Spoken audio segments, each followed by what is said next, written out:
think it might have been yesterday or the day before, anywhere on the news about a British journalist who was giving an interview to the BBC and her thoughts on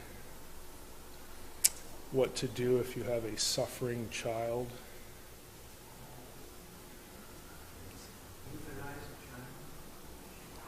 Yeah, and she was completely serious about how the compassionate thing to do would be. She's talking about how she could see that any mother who really loved her child, if she could see that the child was, really suffering, would just take a pillow and suffocate it. And the interviewer said, boy, that's really I can't remember her exact term. Daring is too nice, but that was really sort of maybe a terrible or something like that thing to say. And the kicker was that the woman was like, "What, really?" Like, she had no idea that what she just said would be taken in any way as offensive. I don't know what planet she's been on, but if you really think about it, you really can spend a lot of time in certain contexts where that is acceptable. Now, I used to begin this lecture, because they aren't very hard to find, with an anecdote like that, or I would ask my audience, I typically do this in Christian colleges, how many of you here are pro-life? And, if we're going to record this, you might have to turn over. I would ask, how many of you are pro-life? And invariably, most, if not all, of the hands would go up. And I would ask, why? Why are you pro-life? Why do we hear the story about the lady on the BBC and just feel like, ugh? Why is that visceral? Why is that offensive? Typically, someone is going to come up with the image of God, that human life is sacred, because you always get the illustration, well, if it was your dog, okay, no matter how much you loved your dog, if you knew your dog was suffering or some other, animal like a racehorse or something, you would have no trouble saying that the compassionate thing to do, the right thing to do, would be to end that animal's life, end the dog's life, put the racehorse down. And everybody would pretty much agree with that. So it begs the question, well, why is that any different than this? And again, we go back mentally to this sanctity of human life thing. So I would go into that, and then I would pull the rug out from under them, because freshmen deserve that. And I would say, chances are, if we talked about the image of God, your position on this really doesn't give you any defense.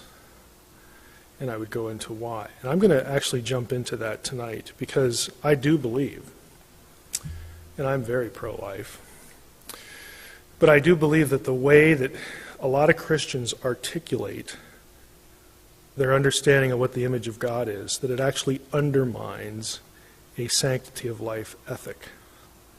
And they don't know it, but it does. So as we take our last little foray here into Genesis, we're going to hit this passage, which I telegraphed to you last week, Genesis 1:26. And I want to talk about this because I think this is a really important topic. And since I only had 4 weeks, I kind of picked a couple hobby horses, and this is one of them, because I do think we could do so much of a better job articulating this than we do. Now, we're all familiar with this passage. God said, "Let us make man or mankind in our image and our likeness. Let them rule over the fish of the sea, birds of the air, so on and so forth." So God created man or humankind in his own image. In the image of God, he created him, male and female, he created them. Everybody knows this passage. And if we have questions about the plurals, we can hit that when we're done. It's actually a rare phrase. The other place you get it is Genesis 5:1. There's two other passages. This is one of them. This is the written account of Adam's line. When God created man, he made him in the likeness of God. Similar phrasing. Verse 3, when Adam had lived 130 years, he had a son in his own likeness. Again, the likeness phrase, in his own image, and he named him Seth. Now, most commentators, and I would agree, would say that the language here is specifically designed to hearken back to Genesis 1:26 and let us know that whatever this imaging thing is about, it was transmitted. It keeps going after the fall. Okay, that the language here is deliberate, so that whatever it was about Adam that made him special, Adam's offspring shared that and passed it on. Okay? Here's the other passage where you get the phrase. This is after the flood, and God tells Noah, whoever sheds the blood of man, by man shall his blood be shed. Why? For in the image of God has God made man. This is the basis, pre-Mosaic law, for capital punishment in the Old Testament theology.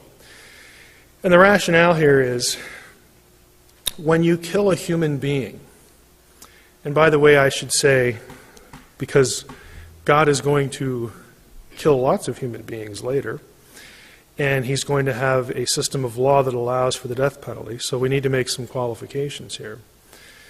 Whenever you take an innocent life, a life that is not deserving of death, that has done nothing to forfeit life, okay, whenever you take a life like that, it is though you, in some sense, it's as though you killed God in effigy. Okay? God was offended that you would take the life of an innocent human being for no lawful reason, because there's something about that human being that is connected. There's a connectedness between that human being and God. And so, again, that becomes the rationale for, if you do that, then you're going to forfeit your own life as well. Now, some preliminary observations just from these texts. You'll notice, if you rehearse them in your mind, Genesis 1:26, Genesis 5:1, Genesis 9:6, both men and women are included in what we will call for now image-bearing. Okay, male and female, Genesis 1 said. The image is that which makes mankind distinct from the rest of the Genesis creation, in other words, plants and animals. The text does not teach us, however, that the image makes us distinct from angelic beings, because it's very possible, and that is my view, that the us in Genesis 1:26 refers to the heavenly host, God speaking to his heavenly host. You might have heard that it refers to the Trinity. There are some serious problems with that. Again, if we want to do that in Q&A, we can. So whatever it is, it's shared with whoever the us is. There's something about the image that makes mankind like God in some way. Since God is a person, those who image him share in his personhood. In other words, if you're going to say that there's something about this image thing, image bearing, that we share with God, there's something communicable between God and humanity. And we're distinct from the animal kingdom and the plant kingdom. Since God is a person, it's quite reasonable to assume that part of that distinction is this thing we call personhood. Okay? There's a connection there. There's nothing in the text to suggest that the image has been or can be bestowed incrementally or partially. In other words, you don't get it in stages. It seems to be described as something humanity either possesses, passes on to each human being, or not. In other words, you don't get part of it one day and then 3 months later you get another installment. Okay, there's nothing that tells you that it's incremental.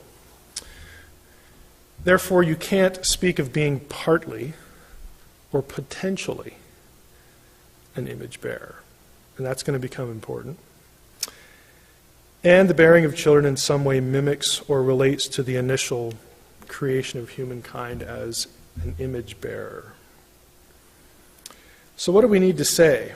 If we're going to articulate, if we're going to answer the question, what is and isn't the image of God, there are some things we need to say. However we define it, it has to make humankind distinguishably and certifiably unique in relation to any created thing that makes the physical universe its home. You've got to say at least that much. Every member of the human race must possess this image equally and to the same extent. And the image must be something shared with God's own being and nature. So if you're going to come up with some criteria, those are the ones I propose. And I want to start with what the image of God is not. I'm going to go through some common proposals. And now that you have fixed in your mind these three, okay, it's got to be unique, have to have it equally to the same extent, there's no incrementalism, and it has to be shared with God. Those three ideas, let's see if any of these proposals meet those criteria. I would suggest the image of God is not any of these things. And chances are, if you look up image of God in a theology book, you're going to find something on this list that I say, nope, it's not going to work. Intelligence, rationality, emotions, ability to know God or commune with Him, the soul, possession of a soul idea, again, whatever that is, free will, conscience, sense of morality, and the ability to communicate. You can find all of those in systematic theology books. You say, well, what don't you like about them? They can't be said to be present equally among all human beings. They can't be said to be present actually among all human beings. You can't leave anybody out. Because as soon as you leave one human being out, then that human being is divorced from personhood and, again, this thing we call the sanctity of life. In some instances, they are not distinguishably and certifiably unique to humans.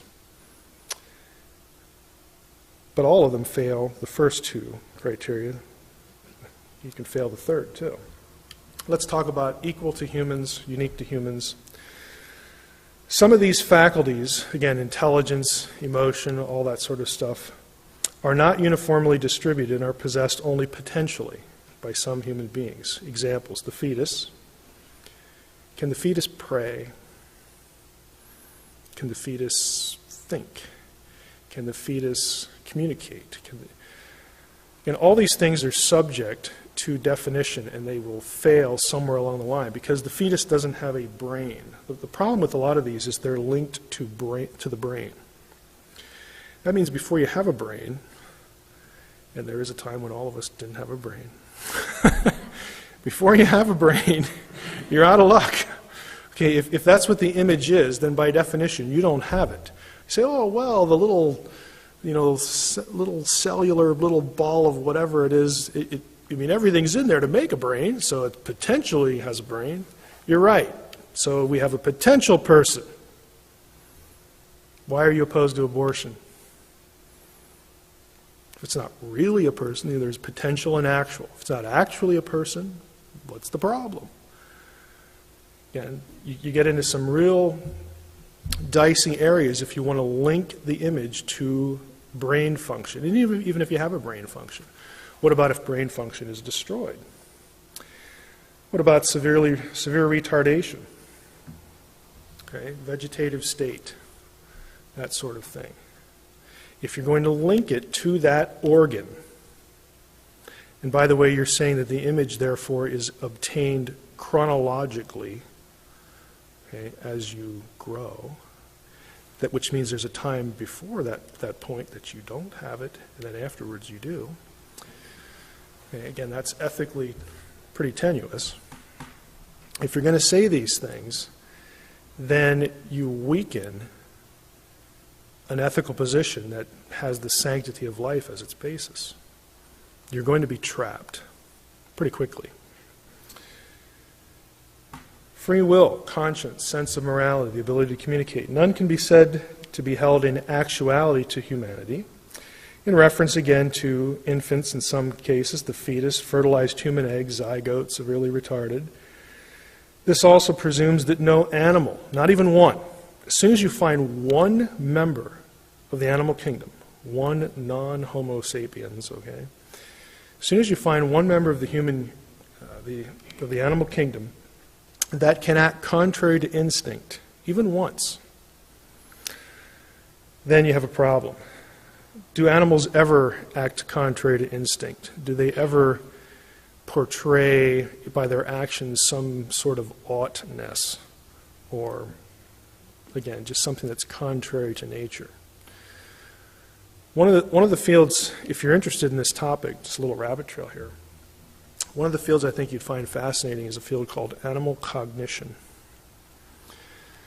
You would be startled to know and see test results that are given equally, same test, to a chicken and a toddler. Sometimes the chicken really destroys the toddler on an intelligence test, okay? I mean, and animals do things that are contrary to nature, you know, that because, again, we've all read this stuff, you know, that an animal would react in some way to the benefit of its owner, to the detriment of itself, you know, jumping through a burning window or something like that. That isn't something the animal is born with. There's part of the brain that, okay, now I know how to jump through burning windows. Okay, I mean, that's just something that develops. It's a developmental issue. So, you know, you get into these areas that seem to overlap and tread on things that we want to be distinctly human if we want to define the image in a certain way. Communication. What about animal communication? Communication doesn't have to be verbal, does it? Certainly not. There are more than one type. There is more than one type of communication. There are a good number of examples where higher order animals can and have communicated with humans. It's the old teaching Coco the gorilla sign language. And it's not just memory work, even though that would be learning, which requires intelligence. But it's something that goes beyond just learning facts. If you've never read anything about training chimps or anything to use sign language, there are a number of them that have taken what they're taught and they form independent sentences with them. As soon as they do that once, that's intelligence. Okay, that's an independent mind creation of, you know, this information I'm given because I'm using it for a new purpose. To tell my owner to clean my cage now. Okay? I mean, there are just things like this. It's a fascinating field. We also sort of assume that communication has to occur across species for it to be real. Like your dog would have to talk to you to be really intelligent. You can't talk to your dog either. Why not within a species? Why doesn't that count? I mean, who made up that rule? A little bit more on intelligence. What if some of these other issues, if the image is intelligence, is there an intelligence threshold? Do smarter people have more of the image? What about emotional intelligence? If we're going to define it that way, if you have a higher EQ instead of an IQ, is that connected to the image in some way? And again, you can't measure these things at all when it comes to the little cellular dot that's growing inside of a woman that we want to call a person, okay, a full human being, not a partial human being or a potential human being. Because if you're going to go there, then again, back to my questions, why do these dastardly ethical statements, why would they offend you? Artificial intelligence. It's subject to definition, but do we really want the image of God and human personhood subject to definition? Because definitions can change. Okay, it would be easy for people in that field to do a little sleight of hand or sophistry and sort of run rings around the theologian who wants to link imaging to just intelligence. ET life, what if that was a reality at some point? And a lot of people you get into religious discussion about this topic. especially the Catholic Church, who spent a lot of time on this. One of their big fears, or one of their big things they think they need to confront or deal with or have an answer for, is if you have an intelligent extraterrestrial, then that must mean that they share the image and are in need of redemption. That's a lot of theological extrapolation, which to me doesn't make a whole lot of sense. But if you're going to define the image in a shareable way with a non-human life form, that's the real issue. Then you got a problem, because then you're no longer unique. Soul. In part, the question depends on the origin of the soul, which we're never told about in Scripture. Where does a soul come from? Your options are biology. Let's just do a little theology, little systematic theology rabbit trail here. You have three options in systematic theology. One is called traducianism, which says that the man and woman, when they copulate and conceive a child, they create the soul of that child through the biological act. In other words, your kid doesn't just get the genetic information that you'd think that you'd associate with biology. He also gets a soul from you, the two parents. That's one view. The other view is called creationism, which has nothing to do with creationism as far as Genesis goes. But that's the idea that, no, the mom and dad just create the body, the material substance of the child, and God creates the soul. In other words, after God looks down and sees, yep, we got a conception over here on aisle 5, we need a soul to go in there. So God does that, sort of literally like pops it in there. That's view number 2. View number 3 was sort of a rare view in historical theology held by Origen, who's one of my favorite apostolic fathers or patristic fathers, because he has all sorts of weird ideas. He's just entertaining. Origen thought that God, before creation, created a specific limited number, a finite number of souls ahead of time, kind of like a soul bank, so that when humans conceived, then God didn't have to create them then. He would just like match them up. Okay, you go over there, you know, that's not your body. Your body's over here. And he just literally distributes. God is the great soul distributor. That means that Origen believed in the pre-existence of the soul, which some people try to equate with reincarnation and say that early Christianity taught reincarnation. It's not reincarnation. We don't have transmigration of souls. We have pre-existence of souls in Origen's view. So please do not diss Origen by saying that he believed in reincarnation. Humans, what we do know from the text, are animated by the breath of God. Okay, at least Adam was. And he's referred to as a living soul, the nefesh chaya. Chaya there, that Hebrew term refers to the living part. It's really a living organism, a living animal that has a nefesh, that has this thing that gets translated soul. Well, the problem is that animals are also called nefesh chaya, living souls, okay, living nefeshes. Exact same phrase used here in Genesis 1, 20 and 21 and a bunch of other places. God said, let the waters bring forth swarms of living creatures. Okay, let the birds fly above the earth, so on and so forth. Every living creature, again, nefesh chaya, used down a little bit way, about halfway. So if we're going to take this language when it's used of humans and say, aha, what's unique about the human is he has a nefesh, they have a soul. No, that doesn't work either, because animals do too. Same phrase. It's kind of a dead end. Equal among humans, unique to humans. Again, what about the soul? What if it's going back to that, intelligence issue or some of the other faculties of the brain? What about emotions?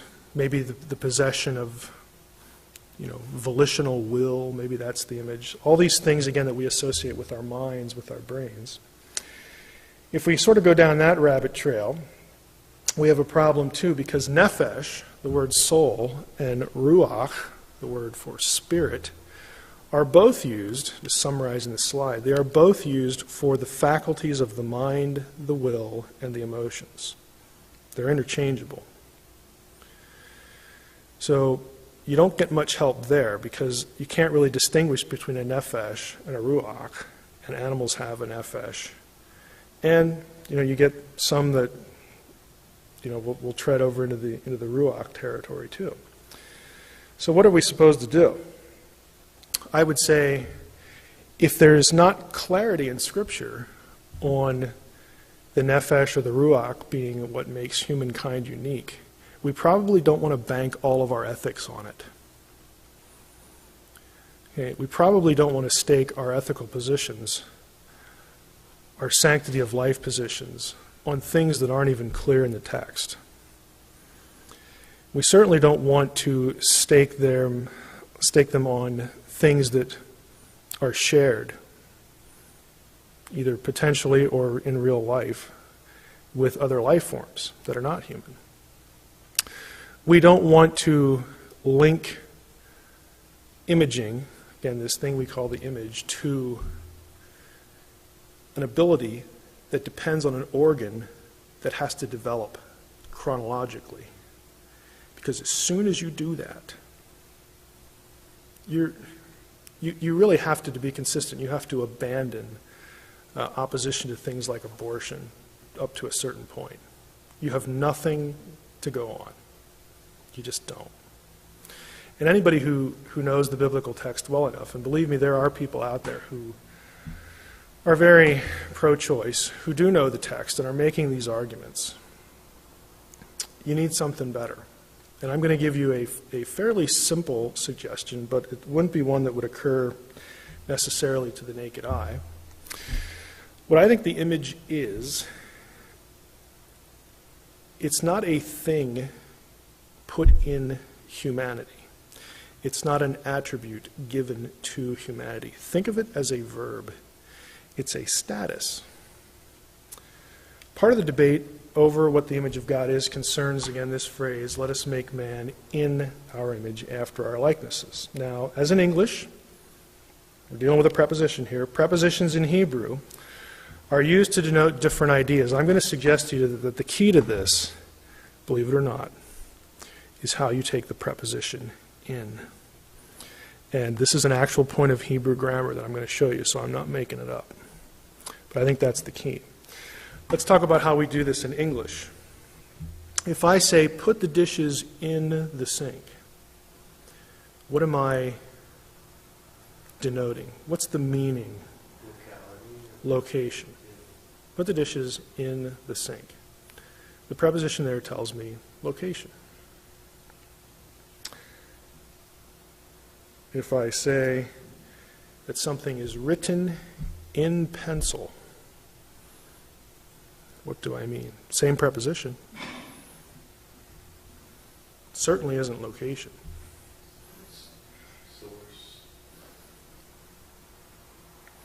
Source or instrumentality. I didn't adjust my fonts here, my pitch size. See, there you go. He broke the vase in pieces. Denotes what? Result. Here's what to say in reply. Denotes purpose or process. I work in accounting. Means what? If I say I work in accounting, what am I saying? You may be referring to different things. One would be the type of work you do, and one other might be the location. I work in accounting. Yes, it could. It could be the location, and the second one is the more important alternative, the type of work. Basically, if I said I worked in education or I work in medicine, it's function or capacity. That's my job. It's what I do. It's a verb. Okay? Here's my point. I think we should understand Genesis 1, 26 and 27 as meaning that humankind was created to function in the capacity of God. Let us make humankind as our image. All of this points to viewing the image in a functional sense. We are created to image God, to be Him as though He were here. Okay, we are His representatives. It's a status given to us. It's a function that we need to fulfill. I think if we take that tack, we go to the New Testament, we get some interesting results, or at least we get some interesting cross-fertilization of ideas. Paul says, "We all with unveiled face, beholding the glory of the Lord, are being transformed into the same image from one degree of glory to another, for this comes from the Lord who is the Spirit." As we image God, we become more like Him.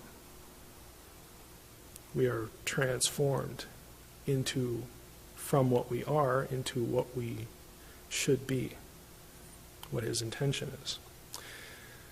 In their case, the God of this world has blinded the minds of the unbelievers to keep them from seeing the light of the gospel of the glory of Christ, who is the image of God. Elsewhere, we have this idea of Christ as the, quote, express image. If you've seen me, you've seen the Father. He's the best imager that there ever was. He is the imager par excellence. He is the template for our own imaging.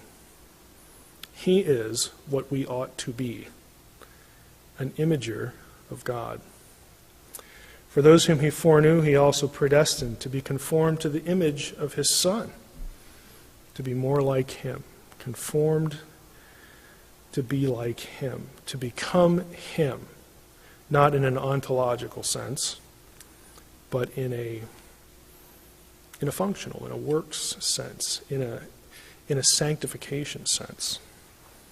Be conformed to the image of His Son. I'm going to stop there and talk. I just want to say a few more things about this. I think the advantage to this particular view, if I can summarize it, is every person, whether through the providence of God, the sovereignty of God, again, it gets into theodicy, why is there evil? But every human being is born an imager of God. He is born, she is born with that status. It can never be taken away. It is not bestowed incrementally. It is not obtained in stages. It just is. Okay, if you are human, you are an imager of God. You are God's representative on this planet, and nothing else is. This is His domain. It's our domain because He gave it to us to be shepherd kings over it. We are Him as though He were physically here. Now, in a fallen world, again, under the sovereignty of God, some human beings will never get to do that. They will never get to live out their own role as imagers of God. Okay, they could die prematurely in the womb, they could be aborted, they could be born severely retarded, they will not be able to use the faculties that God has given in principle to humanity, the way that we are biologically made by Him. Some human beings never get to do that. But that doesn't diminish the fact that they are and were imagers, period. So, whatever happens to be conceived at the moment of conception in the womb, it can only be human, genetically. If it's multiplying cells, it's alive. scientifically and theologically, it is an imager. It just is. It doesn't have to develop to the point of being an imager of God. It just is.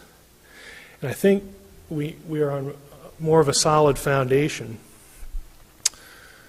with our ethics if we take that view as opposed to any other view that links it to an organ or chronology.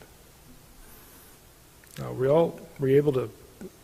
Sometimes I run through that and I leave people about halfway through.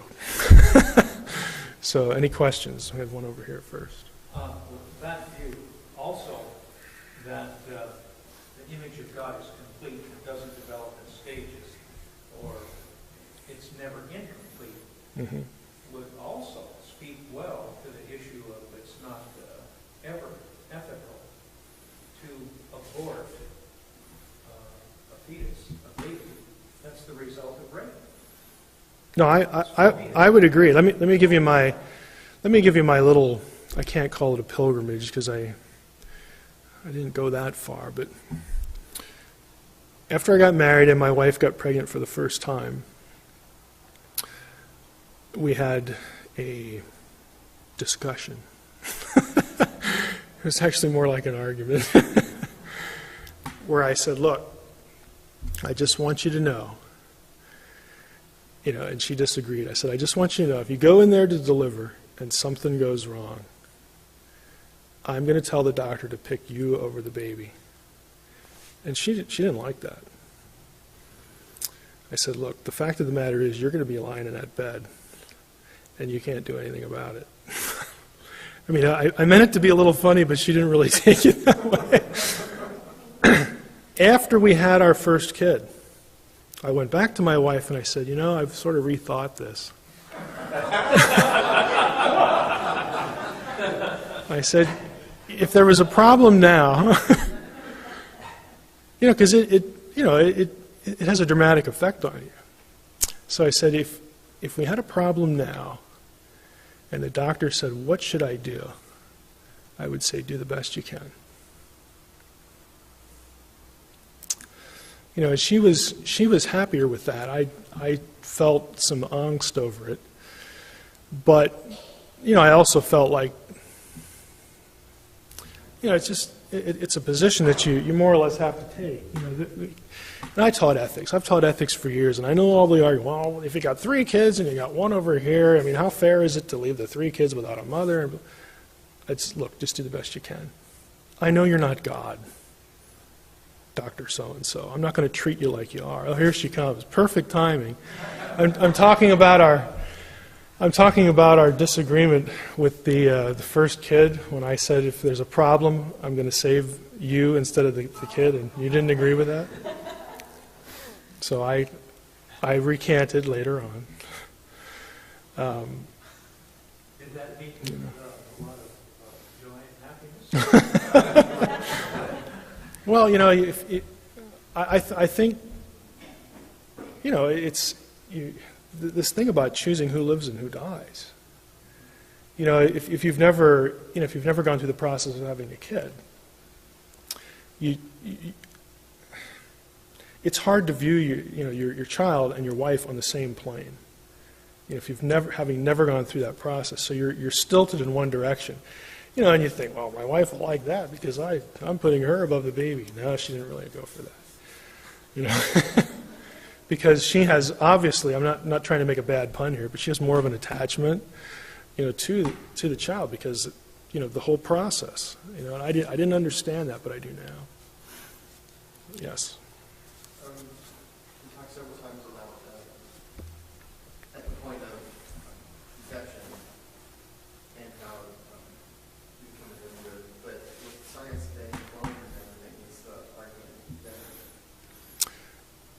Can you be more specific as to what you're wondering about?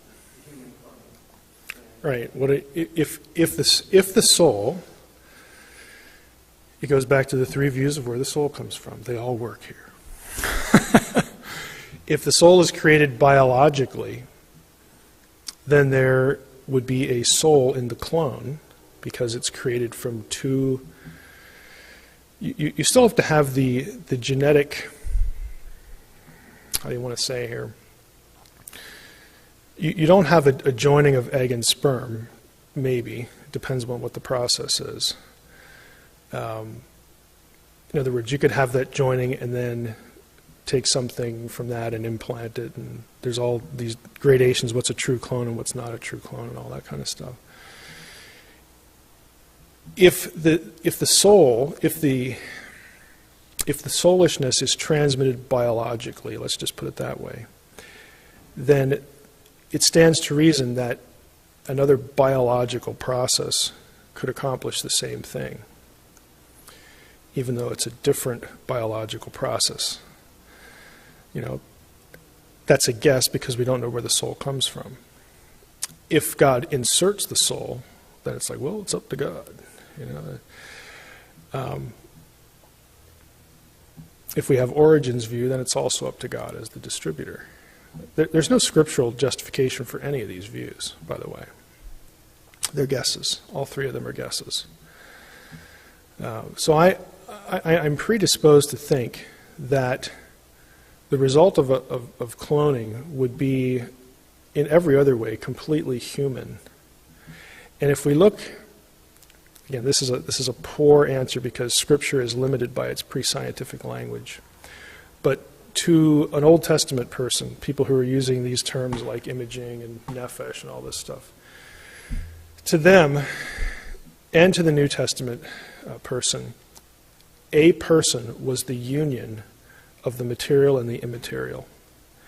And that is still what you have. Now, granted, they're not making the sort of distinctions that we might want to make about what constitutes an immaterial part of a person. But if you took a clone and you introduced it to Abraham and they could walk and talk and function and laugh and cry and think, and you asked him, well, is this a person? He'd say, oh, sure, it's a person. You know what I mean? It's an inadequate answer just because of the context that you have. But we're just not told. But my predisposition is to think that that's a human being. I don't think we should clone full human beings and then harvest them as though they were not. And as soon as I make that leap, I have to embrace the idea that they are imagers as well. Otherwise, I have no basis to oppose it. Yes. I'm very much pro-life. Oh, I think it's biblical. Mary was a good child, not with a massive tissue, whatever. I have an ethical dilemma when it comes to something like fallopian tube conception, where the baby has no chance of being born living. And something is done, then the mother will die too. The mother will die. Yeah, they're both dead. Right. So I have an ethical dilemma that I can't fully answer. Yes, I would save the mother's life. But in the process, you're directly causing that conceived child to die. I would answer that this way. I actually had a surgeon ask me that question. And he was a Seventh-day Adventist, very strong pro-life. And he said this week he had performed one of these where he removed the tiny embryo from the fallopian tube to save the mother's life. And he said, they're there at the table, and the nursing staff knows him, they know his position and all this stuff. And he held up the little embryo, and you could see the feet. And he hands it to the nurse and says, we just performed an abortion. And so a few days later, we read a Bible study. He asked me, what do you think of that? Exactly the same question you articulated. And my position is that when you're in a situation where your choice is 2 deaths or 1, you pick 1. And he said, that's the way I feel too, but interestingly enough, the Pope disagrees. option B? There is no option. His alternative is just don't do anything and you let them both die. Because you cannot take an innocent life in any circumstance. Now that was John Paul. I don't know what the latest Pope's position is or the position of the Catholic Church. He didn't really care. He just thought he'd throw that into the conversation. But I think the most pro-life thing to do when you have, my choice is either 2 people die or 1. There's no in between. You save 1 life. And in that scenario, the only one you can save is the mother. So that's how I would approach it. But if the Pope were here and he threw something at me, well then, That kind of abortion must be .001. Well, he said it's exceedingly rare, exceedingly rare. But nevertheless, he had one. Yeah. Oh, it is, because you're never going to feel completely. You're never going to feel like, you're never going to get the complete sense that you did the right thing. But I think if it was me, I think I would be able to sort of, I hate to say it this way, but give myself the benefit of the doubt and understand. I mean, God doesn't expect me to be God either. So, what's God going to say to me? Well, why didn't you just do something omnipotent? Well, because I can't. Let them both die. Then I would have a sense of It was in the power of your hand to save a life. And so that's what you do.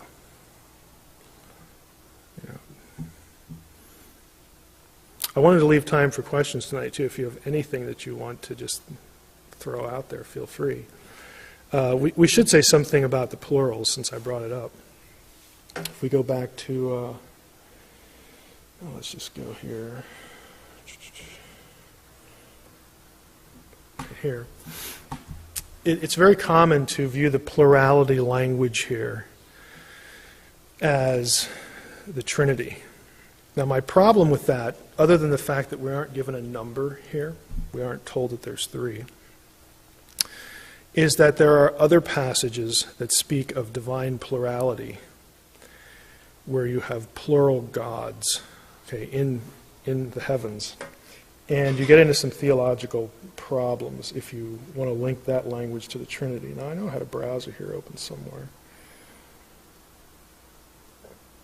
Boy, I just really don't like 7 here for this. Oh. Well, let me go to Explorer. I'll show you what I mean, because we don't have our software. You got to be kidding. Let's see here. Okay, let's look up Psalm 82.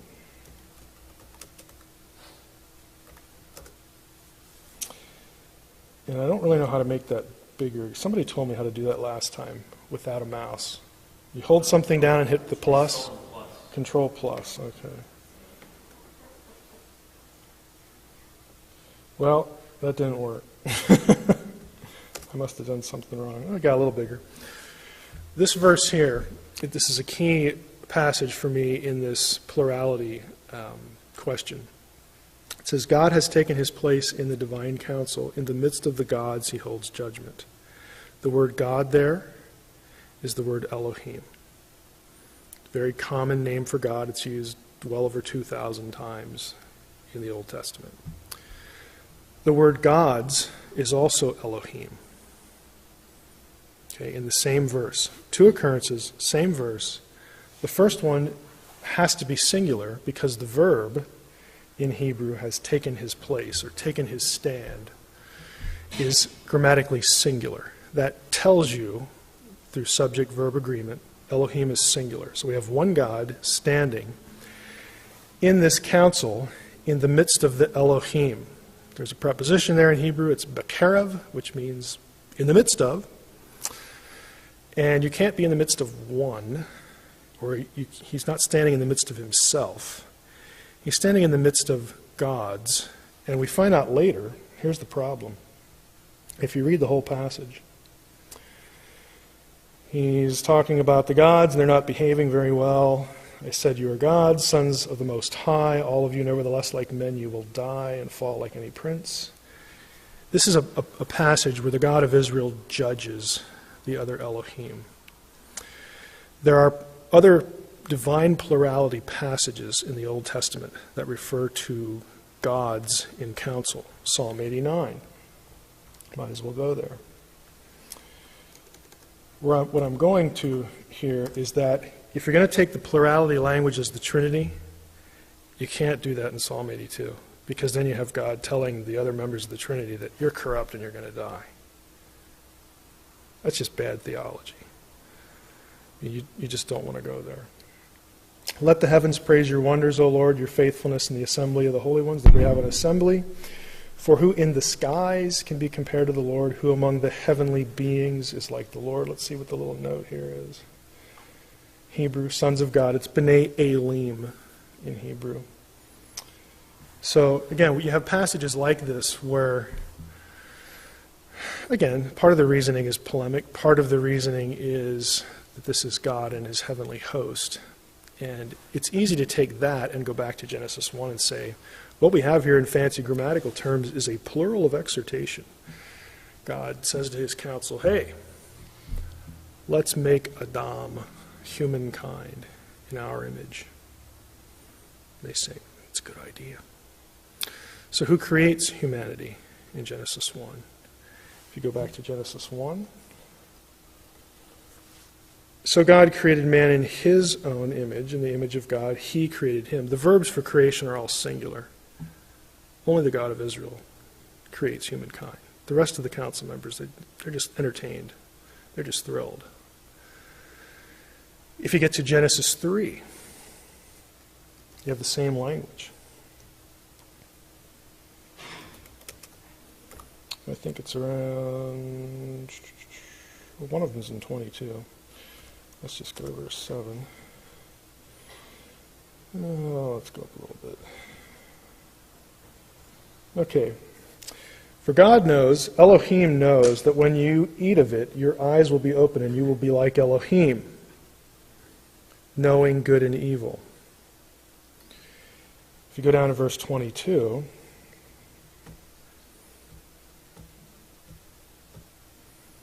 then the Lord God said, behold, the man has become like one of us in knowing good and evil. The knowing there is actually a plural participle.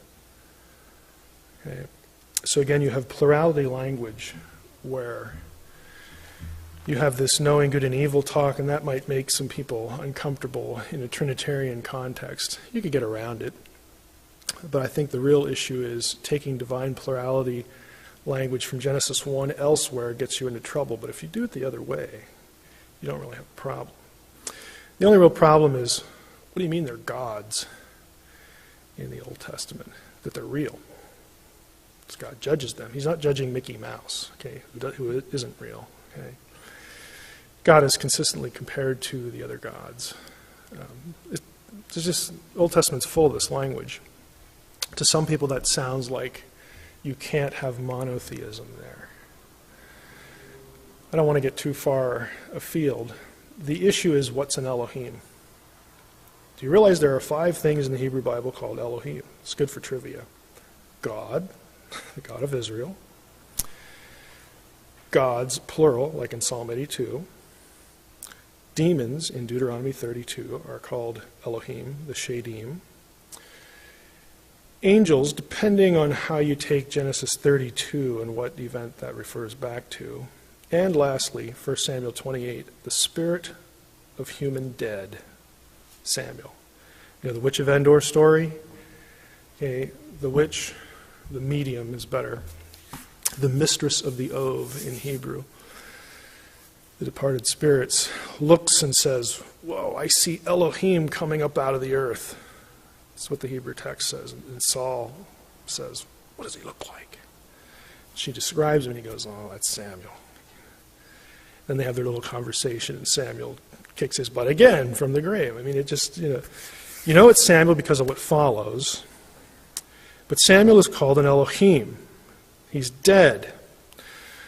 we're used to thinking of the term Elohim and connecting it to a set of attributes: omnipotence, omniscience. What are some other omni words? Omnipresence, all that kind of stuff. Because in English, when we say God, that's what we mean, especially for Christians. Elohim doesn't actually mean that, okay? Because you got 5 different things that are called Elohim. They can't be all omniscient, omnipotent. Obviously, the spirit of a human dead person is not at the same level as the God of Israel. Okay, that's pretty obvious. Elohim is actually what I call a place of residence term.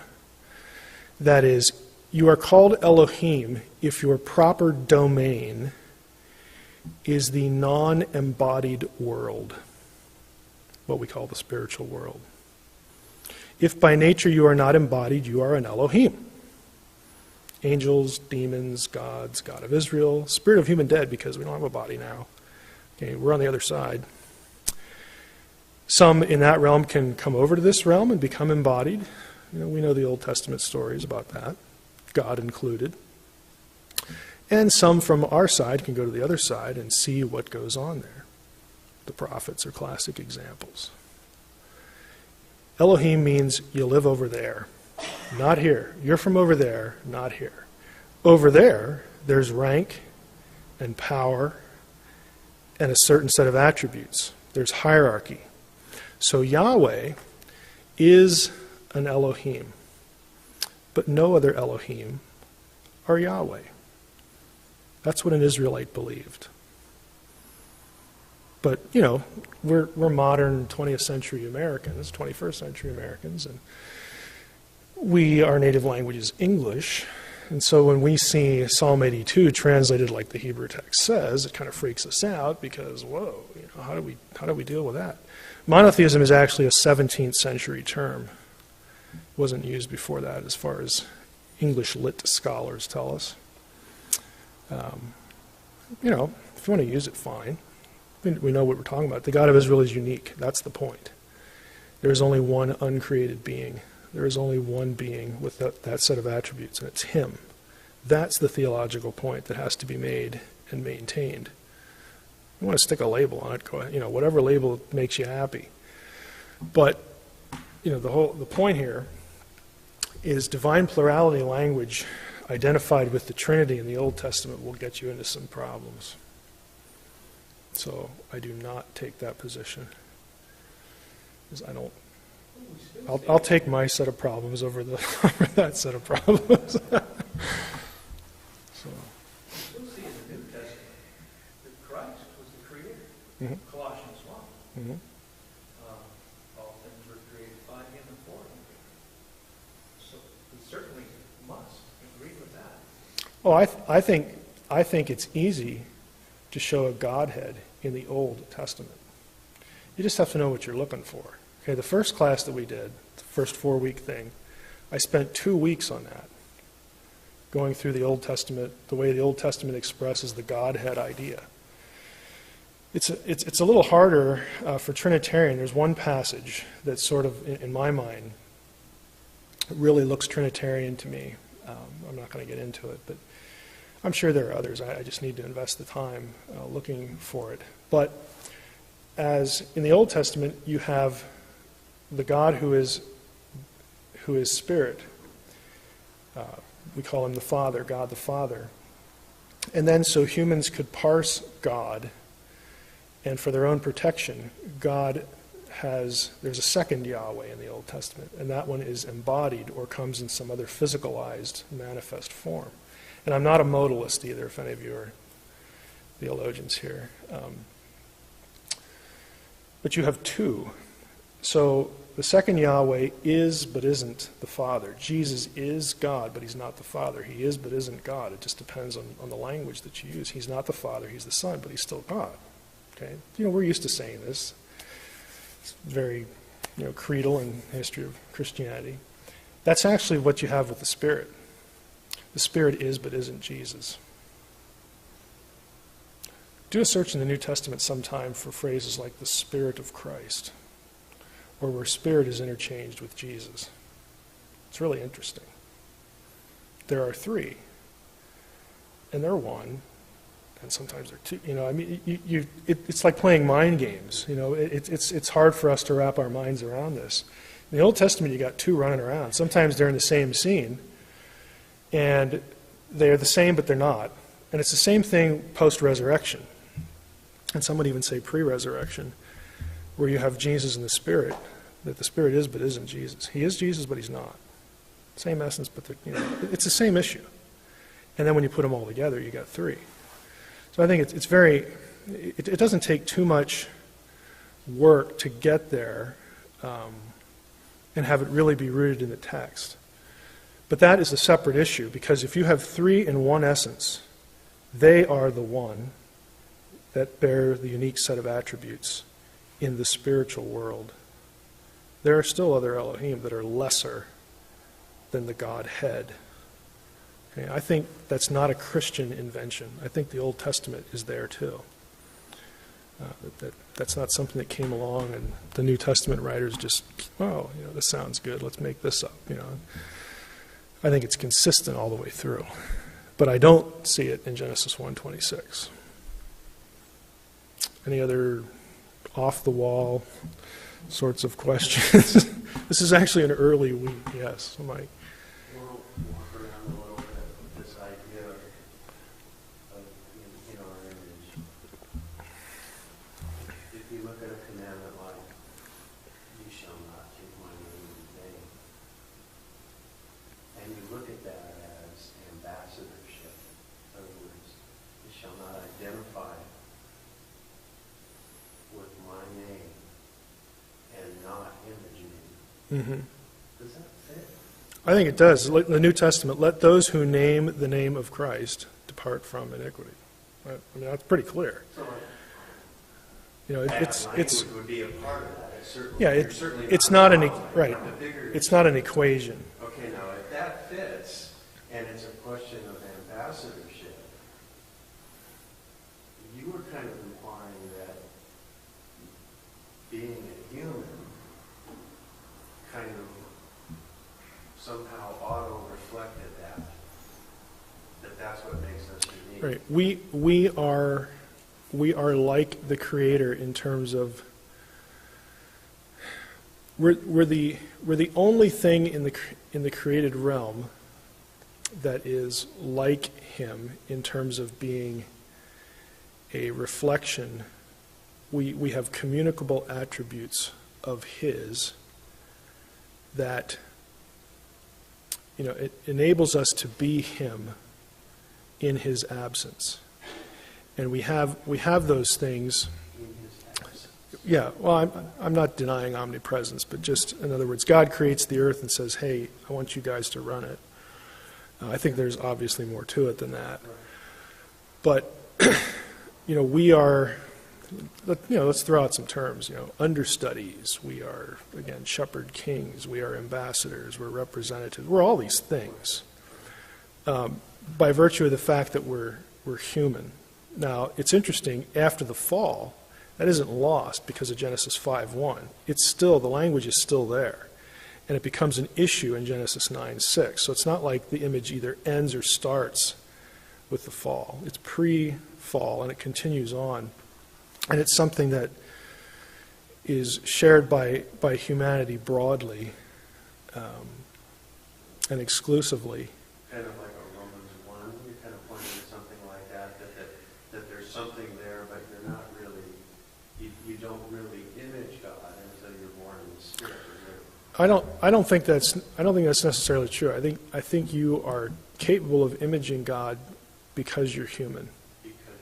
Because you're human. If you are allowed to live, and the things given to you by the Creator, again, biology, He created us to reproduce our own kind. Those things are intact. They are stilted. Okay, they're truncated. Okay, in some way, we could surely image God better if we weren't fallen, but because we have statements about the image after the fall that don't denigrate the status, they don't make it lesser than what it was, then to me it stands to reason that we are still considered imagers. We certainly are because, in light of Genesis 9:6, we're still God's effigy, so to speak. Okay. So things that we might consider our higher nature, music and... I think all of those things, anything that is part of what we are, is intended by God to be used for His glory. And part of that is, let's say you're a scientist. Part of your mission is to think God's thoughts after Him, to find out what makes the universe tick. Okay, there's discovery there, and you're using that, to glorify God and to better the lives of other imagers. I mean, business. I mean, anything really. You can put almost any area in here. We're getting into the verse 27, the whole idea of the dominion mandate. Okay, what humanity is tasked to do. Subdue the earth. It's really yes, it's control, but it's not rape and pillage the earth. Okay. Like a royal capacity. Right. You are a steward and a king, all rolled up into one. And it's your job to maintain what God has made and to use the communicable attribute of God in terms of creatorship. We have creative power. We have creative ability, not to say exist and it exists, but we can build things. We can make things. We can imagine things. Right. There are things that humanity does that God, of course, could do and would do a whole lot better. But God says, run to it. Take care of it. Go find out how wonderful it is. It's all part of stewarding, what He's done in all these areas. I don't know how many of you come from a Reformed Christian context, but in the Reformed circles, this is called the cultural mandate, or the idea that there's no division between secular and sacred. Okay, there is no distinction there. There's no being in the ministry is not superior to being anything else, because they're all just imaging tasks. God views them all equally. They're equally important. They're equally worthwhile. It's the work ethic, what we call the Protestant work ethic. Work has value. It has intrinsic value. And it's all predicated on Genesis 1:26 and 27, when theologians talk about it anyway. Yes, sir. Another question that comes to mind, if this being in the image of God is a God-given quality to all human beings, then we have to say that there's Ted Bundy or Adolf Hitler was born or conceived in the image of God. Granted, they're not God's ambassadors in that sense of the word. So there's a different sense of the word between. Right. They were still human. They are not subhuman. They are heinous and evil, but they are still human. That really gets into the whole issue of the effects of sin and patternings in life and all that sort of thing that James talks about. But it doesn't remove their humanity from them in terms of. I realize we have that expression. They've lost their humanity, but we know what we're talking about with that. Anybody else? Yes. This back a few weeks, where I was kind of waiting to the next discussion we were talking about. It seemed to me, and I thought you answered this, and later on I realized that it hadn't quite addressed what I was thinking, that the Bible is essentially take what the surrounding cultures have created as their myths, take that, reshape it in our own way, to speak about our belief system, but we're not really taking what was handed down through line of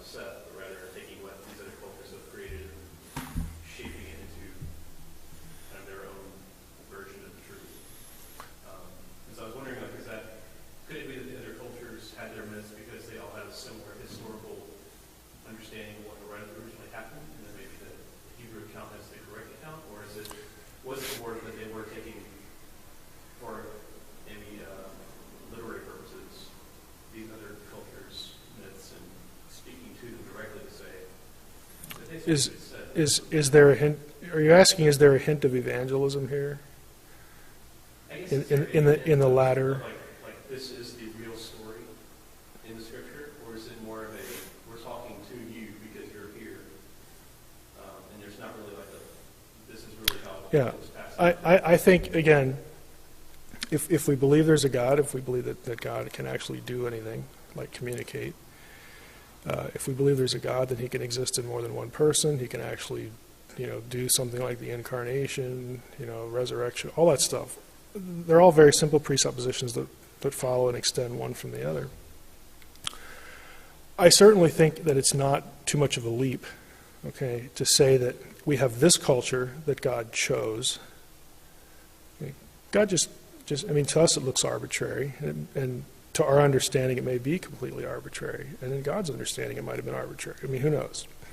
But God selects Abraham and says, okay, we're going to start over here essentially and create a family for myself, a people, a nation. And God comes to them, gives them revelation, and it's through that person's descendants that God keeps doling out, in a good sense, information. And that is the correct version of events.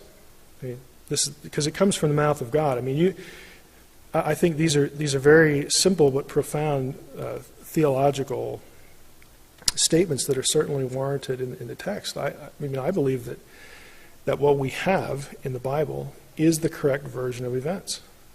Okay? I think it mirrors the ancient Near Eastern pagan cultures because that's their culture.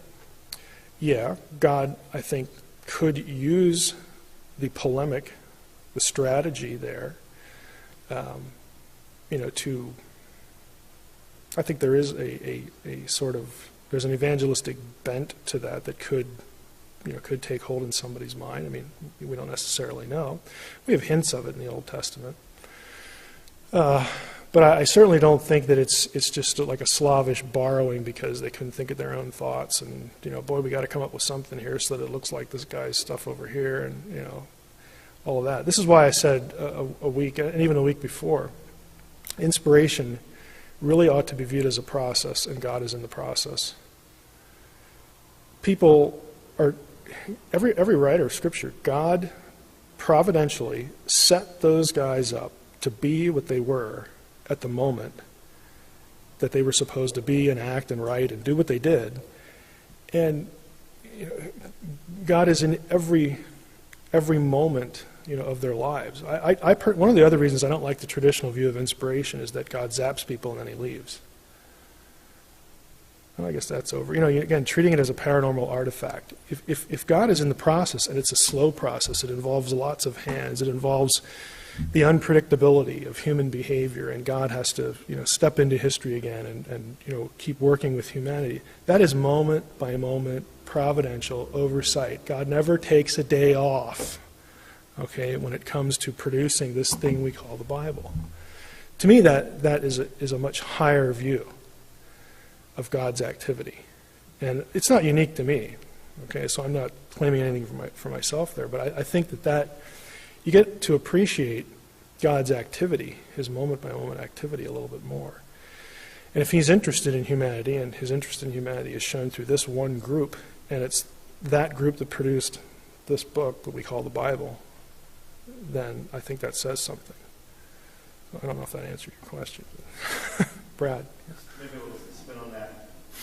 If we agree that God communicated true revelation about himself to the ancient Israelites, isn't it just really weird that the true religion happens to be closest to ancient Canaanite religion when you look at all religions developed?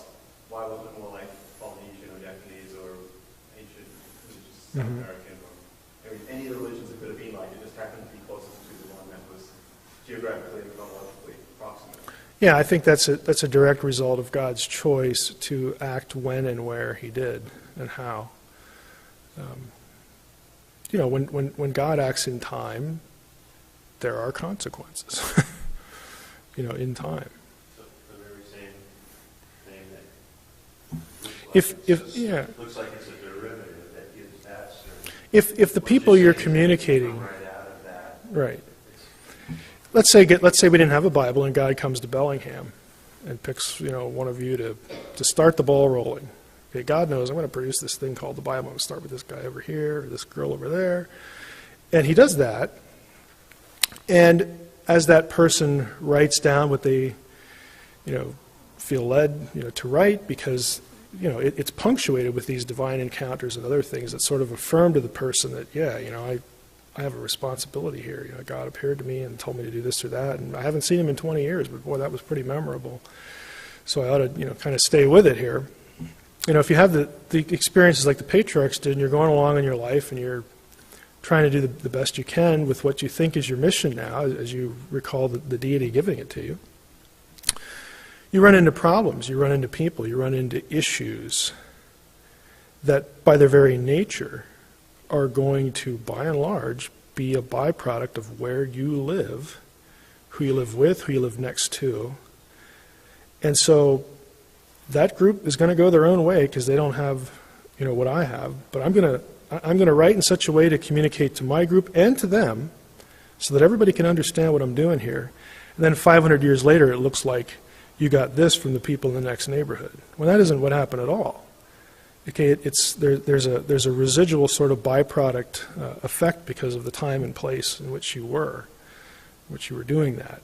And that's no surprise to God, because he made the initial decision to start the ball rolling there.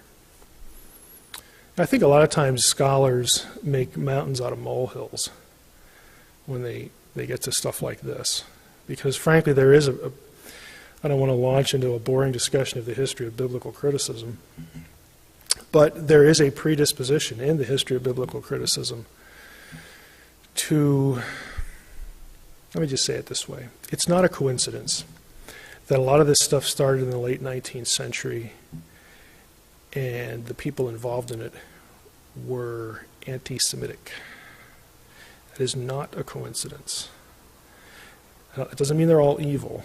It just means that they had a certain predisposition to dislike one set of ideas and to favor something else. And some of them made it their mission to bolster the something else and attack the other thing. And we, in biblical studies, have inherited that. That is their legacy to us. It's quite colored by a tradition of anti-Semitism in many cases. Scholarship is not about who's smart and who's dumb. Everybody's smart, okay, who does this. It's about presuppositions. It's always about presuppositions.